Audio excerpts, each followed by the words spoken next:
Hey guys, in today's video we're going to learn how to make this cute baby Yoda cake. So I've got some 5-inch cakes. Now I've speeded up the bits that I think you can kind of get away with being speeded up, and then I've slowed down the more intricate bits to try and keep the video fairly short because it is quite a long process. But I've got two 5-inch cakes and I'm going to stack those together. And then I've got a 6-inch cake, and I've just used the largest cutter that you tend to get in the cookie cutters, just from like Asda or Tesco. And I've just cut the head using one of those and stacked two of those up together. So you can see it's quite tall in shape. I'm going to dowel it with a plastic dowel, and then just round off the top part. Now the top two layers that you can see, that's going to be the head, and the rest of it is going to be the body. So you want to round off the shoulder area where the jacket and sort of neckline is going to be. And then once you've got that rough shape, we're just going to cover this all in some white ganache. Now you can use milk chocolate if you wanted to. I just wanted to use white for this cake. With a flexi smoother, you're going to smooth out all of the ridges. The ganache is going to just give us a really firm coating so that when we're trying to model the face, the cake's not going to be moving anywhere like it probably would do if you was using buttercream. And you're just going to try and get a really smooth finish. Doesn't have to be too neat because you're obviously going to add fondant over the top as well. I like my ganache to be a little bit runny because these cakes were frozen, so the ganache sets quite quickly. So I've rolled out some green fondant, and we're just going to put that on the top of the head. Now it's quite thick, and you're going to pinch it all around the back, and then we're going to chop that excess off, and then we're just going to blend in that line with a flexi smoother. And then we're going to trim around the bottom of the neck, and this is just going to define where the face is and the space that we're going to work in for the face. Now he's got quite a tiny head, so it will look a little bit out of proportion, but this is the bit that we're going to work on first. So just make sure that it's nice and smooth, and with a ball tool we're going to put in some eyes. Now at this point the eyes do look quite big, however if I was making this cake again I would make the eyes even bigger, because once we add the skin layer over the cake, the eyes do go a little bit smaller. So even though at this point they look quite big and kind of match the picture in the background that I've got, actually once the skin goes over, it reduces the size of the eye. So I would go even bigger than this. So you're going to mark in the mouth, and then we're going to create the ridge for the eyebrows. So just some kind of like fat sausages, and you're just going to blend in those joins. Now we blend it at this point because you don't want to see this when we put the skin over the top, so it's easier to blend while it's still warm from your fingers. Now this mixture is a mixture of Renshaw's modelling chocolate and Renshaw's extra paste. I just find that the combination of those two blends a lot better, and it's easier to work with, doesn't get too sticky if it's just all modelling chocolate. So a little V just going in the middle there, and that's going to create the ridge between the eyebrows as well. So at this point we're just building up the face and putting in the markings that you're going to see underneath the skin. So a line straight down the middle, and then you're going to curve it off. So he's got these weird, I don't know whether they're wrinkles or bumps or something on the top of his head, and that's what we're just trying to recreate at this stage. So the main tools I used was my Dresden tool to blend everything in. So you can see I'm just bringing it in quite close because the eyes are quite close together. A small ball for the nose, you're going to stick that on, and then with the fatter part of the Dresden tool you're just going to pop in the nostrils. So these are going to form the cheeks, so they need to be quite chubby because he's got chubby cheeks, and you're going to do the same on the other side. Now I haven't used any water at this point. I tend not to put water on if I can help it, if I can just blend the paste into each other. And we're going to smooth those areas in. Blend them in around the eye, making the mouth just slightly bigger. And then we're going to create sort of like a little rounded triangle, thinner at one side and thicker at the other. And the thin side goes under the nose and the thicker side is going towards the middle of the lips. And that's going to create the sort of like the upper lip that he's got that's quite chunky. Trim off any excess and just be careful that you blend in those lines quite well.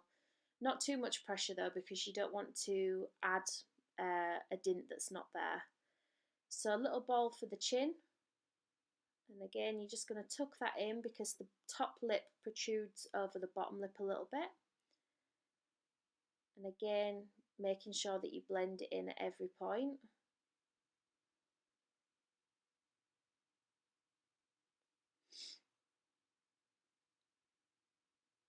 And then we're going to add the ridges at the top of the head. So fat sausage, carrying that line straight through the middle, blending it in at the sides.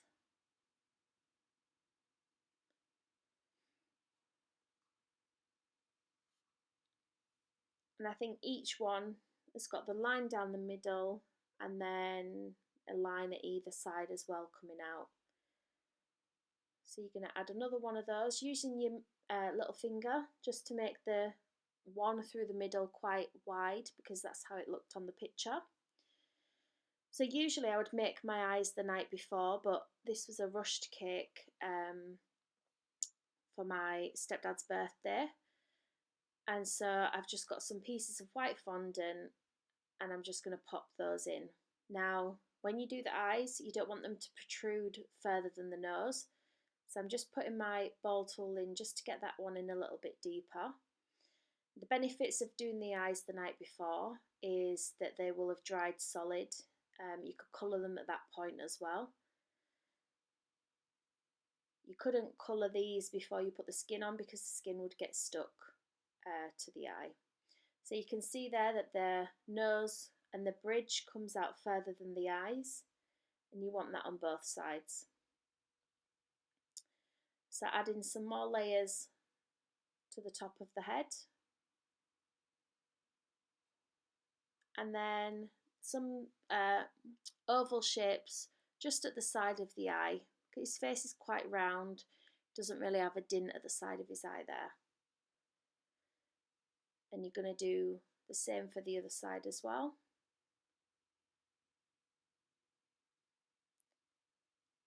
So just adding it on and then blending it in and taking off any excess.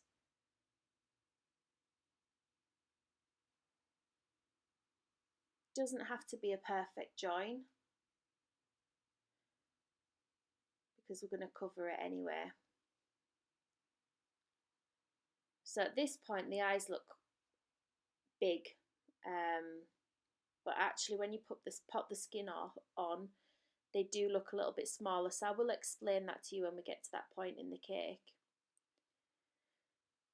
So just shaping out the lip, pushing up a little bit just to give him a bit of a bottom lip. He has got quite thin lips, quite small, so you don't need to push too much or give him too much of a chunky lip at the bottom. And just shaping out the chin. At this stage you can add, you can take away, you can move it about places. The chocolate's still pliable. So just trying to follow the lines and the shape that's on the picture behind. It's always good to have a picture of what it is that you're trying to create.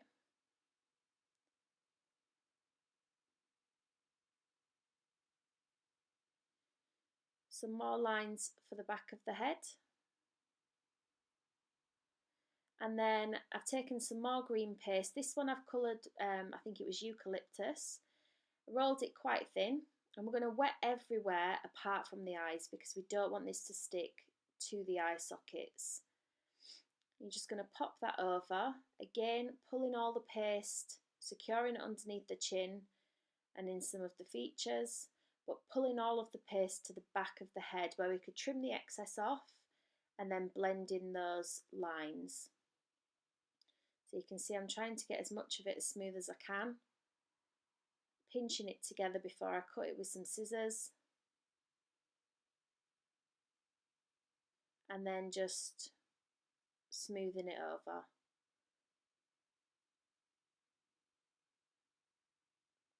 So at this point we're just looking to get the paste attached to the face, trimming off any excess, and then we're going to start to define those details that we've made earlier on. So just going over with your fingers and your modelling tools if need be. Had an air bubble there, so I just popped it and smoothed it back out again.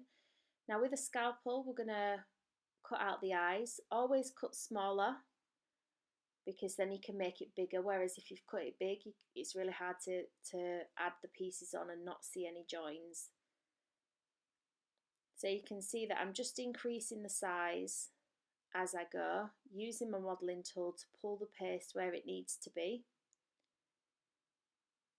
So you can see at this point the eyes now look quite small. So if I'd have had more time I likely would have amended it, but because it was just for family and I didn't have a lot of time I just carried on. So you want to mark in the eyelid and the corner of the eye on both of the eyes, smoothing in around the nose, defining the nostrils with your leafing tool or your Dresden tool.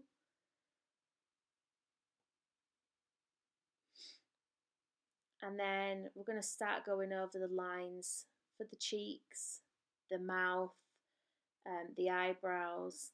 Just always going back to the picture that you've got to make sure that it's the right shape.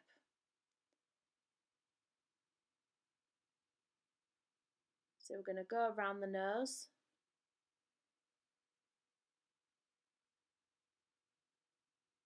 And again, just pushing in over the lips. And with your scalpel, you're going to re-go over that line. Putting in some corners of the mouth and then pushing the lip up again just to create that lip area.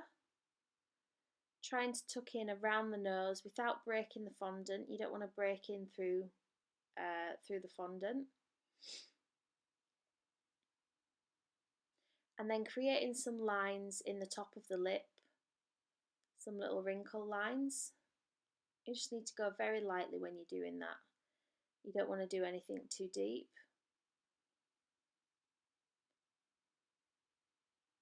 So at this point you have to kind of work out what's working best for you, whether it's the tools, whether it's the fingers. Your fingers are really good at warming the paste up and then re-going over it with a tool so that you can manipulate it to go where you want it to go. So pushing up around the eye, and then I've just got another tool that's got like a really soft nib, just creating some more lines and going in around the nose.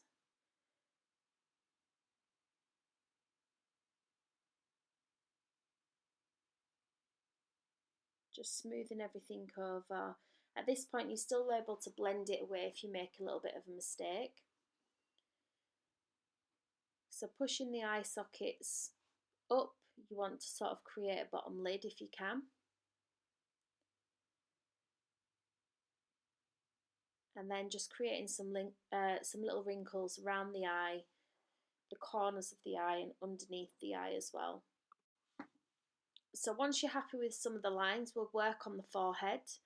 So again, this is just going over the lines that you've already created. You've already done the work earlier on, and it's just about pushing the fondant down into those places.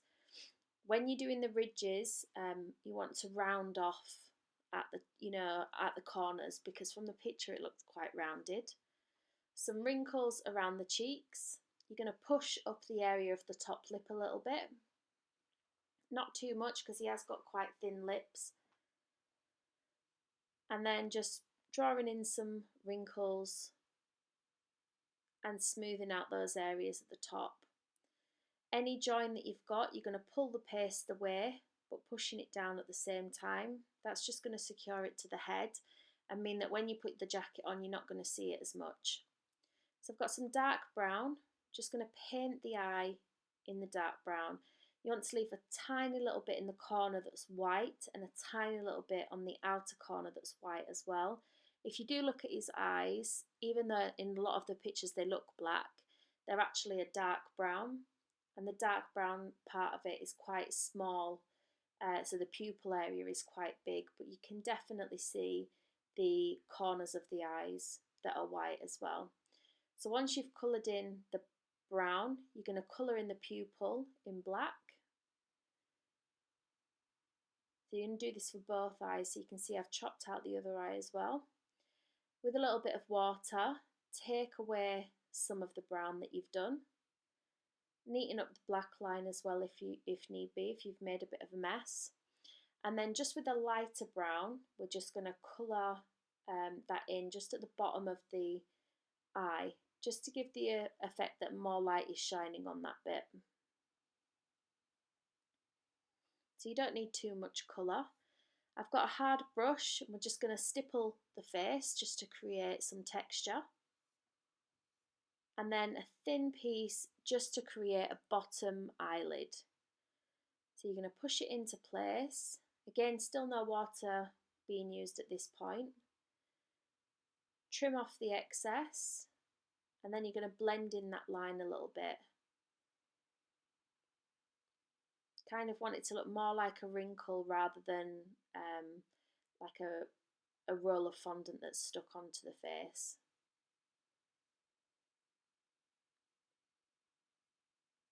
So you can see there it's blended in and it looks better than if it was just resting on top. You're going to do the same with the other eye, pushing it into place, trimming off the excess, and then blending in that eye area. But if you see, the eyes look so much smaller than what they did when you didn't have the skin on. So my advice, go bigger with the eyes rather than smaller.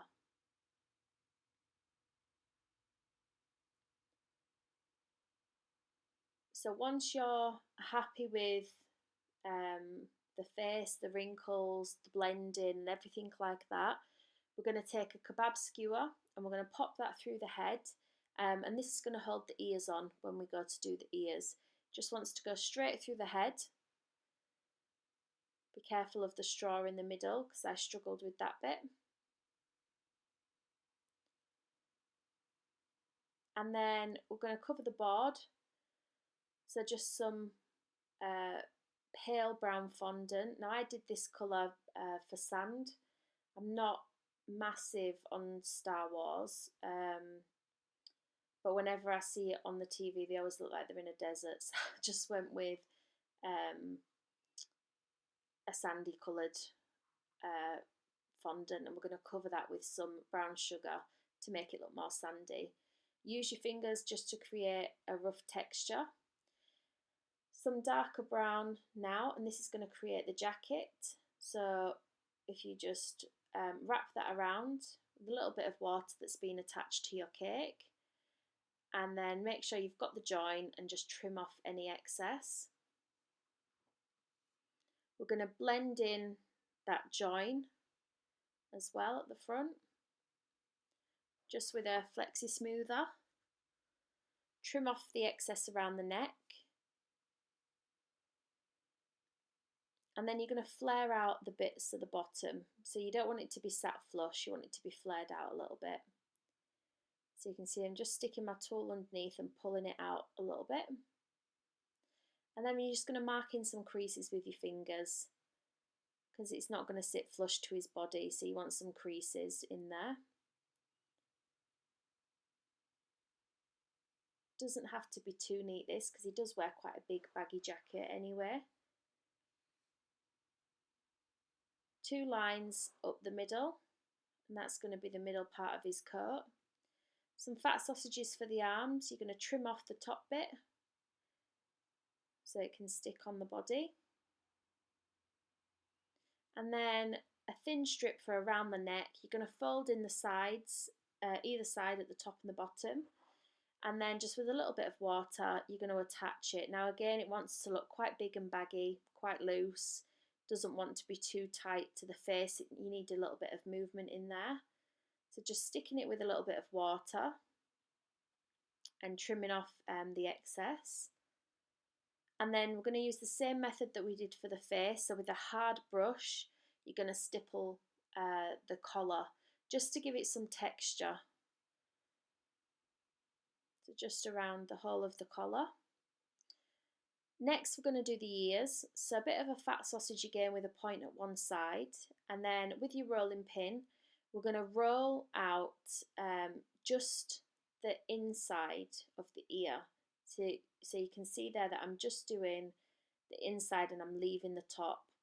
So where I've left that top, this is obviously going to be the top of the ear. So you're going to check it for size, trim off any excess. He has got quite big ears, and you're going to shape it to the shape that he's got. So it's kind of like thin at one point and then it gets fatter at the bottom. Turning it upside down and just pinching that top bit, and that's going to give us the fold that he has over the ear as well. So pointing it at the end, and you're going to do exactly the same for the other ear. So just trimming off any excess, keep checking it for size against the head, and then the fat part is the bit that's going to go into the skewer. So just a little bit of water on the skewer and just push that into place. Now you're going to blend the join on the sides of the ear, so just wet it a little bit with some water, and just with your Dresden tool you're just going to push it out so it smooths that whole area. Next we're going to do the hand. So I've got a little fat circle, chopping out the triangles that are going to create the fingers, and then creating the wrist, just rolling that bit a little bit thinner. You will need to keep checking the size of this for the hole that you've created in your arm, and then just creating some nail beds for his fingernails, chopping off the excess. So you can see I'm just twiddling it in my fingers. It's going to make the wrist a little bit thinner than the rest of the hand. And then some small fat sausages, you're going to press it down, and these are going to create the nails. So just glue them on with a little bit of water. And we're going to attach this into the arm, again just using some water. So if you pop it in, you can see it dropped out. So just get your Dresden tool, and if you put it in between the fingers and push it up, that'll hold it into place. And you're going to create the same for the other arm as well. So a little bit of white, super white powder, just one tiny dot in each eye. This is going to make it look like the light's reflecting off the eye. And then you're going to cover that with some glaze. So the next day, after it all dried properly, I've got some dipping solution and I've got some eucalyptus coloured powder. I've mixed those together and I'm just covering the whole head and the hands in this colour. And you want to build up the colour until you're happy with the shade that you've got. So you have to be quite quick when you're working with this because it does dry quite quickly. And if you cover one part and then go on to another part and then come back, you'll find it really hard to blend in those lines. So always work on one particular area first, cover the whole head, and then go back and do it all again, rather than just working on a bit here and a bit there. Some dark brown for the jacket, so the same thing again with just some dipping solution. I made sure that the collar was a lot darker than the actual jacket. So just being careful just to put a little bit more colour in those bits, and it really does sort of stick to the area that's stippled as well, so you can really see the texture come through. Some pink, and this is going to go around the tops of the eyes, the nose, the cheeks and the insides of the ear. So a small brush to apply in the middle of the eye, well, the middle of the eyelid and for the nose, and then a bit of a bigger brush to do the cheeks, and you just sort of like patting it on. You don't want to brush it on because you're not looking for a sort of perfect circle. You're looking for him to kind of look like he's blushing a little bit on the lips, and then colouring the inside of the ears. So once it's all started to dry, you can then go back and add some finishing touches if you felt other bits should have been a little bit darker. If you wanted to lighten it up, if it was too dark and you wanted to lighten it up, you can just add a little bit more dipping solution, and that will lighten the colour, but it won't take it off. So for the board, I put a little message on, and I've just got some brown sugar, just wetting the board with some water, and then I'm just going to pop this on, and it's going to make it stick and hold it in place. I chose to stick the letters down first, which I paid for when I added the sugar, because I had to add it in between, but otherwise your letters can't really stick to on top of the sugar. So once you've finished, you should have something that looks like this. I hope you enjoyed today's tutorial. If you did, please leave a comment down below and a thumbs up. Don't forget to subscribe, and if you'd like to see more of my videos, please click the links on the screen now. Thank you.